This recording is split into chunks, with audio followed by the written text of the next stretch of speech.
नमस्कार, स्वागत है आपका रॉयल बुलेटिन पर। उत्तर प्रदेश के बागपत से प्रशासन और नगर निकाय की कार्यप्रणाली पर सवाल खड़े करने वाली एक बड़ी घटना सामने आई है।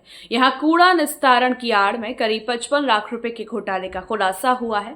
जांच जैसे जैसे आगे बढ़ रही है वैसे वैसे चौंकाने वाले तथ्य सामने आ रहे हैं। मामला शहर के कूड़ा निस्तारण से जुड़ा है, जहां कागजों में तो कूड़े के वैज्ञानिक निस्तारण के दावे किए गए, लेकिन हकीकत में शहर का कचरा निस्तारित करने की बजाय जमीन में दबा दिया गया।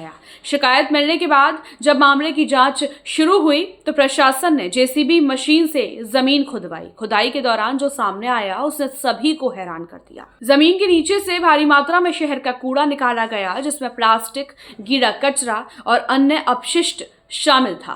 यह साफ तौर पर दर्शाता है कि निस्तारण के नाम पर सिर्फ खानापूर्ति की गई और सरकारी धन का दुरुपयोग हुआ। सबसे चौंकाने वाली बात यह है कि कूड़ा निस्तारण के लिए वर्ष 2024 में MRF यानी कि मटेरियल रिकवरी फैसिलिटी सेंटर लगाया गया था। इस सेंटर का उद्देश्य था कि कचरे को अलग अलग श्रेणियों में छांटकर उसका वैज्ञानिक तरीके से निस्तारण किया जाए, लेकिन इसके बावजूद कूड़ा जमीन में दबा दिया गया।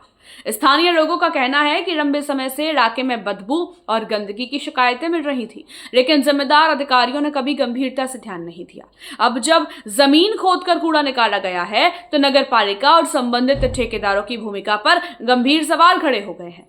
फिलहाल प्रशासन की ओर से पूरे मामले की विस्तृत जांच की जा रही है। सूत्रों के मुताबिक घोटाले में शामिल अधिकारियों और ठेकेदारों पर कार्रवाई तय मानी जा रही है और जल्द ही जिम्मेदारों से जवाब तलब किया जाएगा। अब बड़ा सवाल यह है, क्या 55 लाख रुपए के इस घोटाले के दोषियों पर सख्त कार्रवाई होगी या फिर यह मामला फिर फाइलों में दबकर रह जाएगा?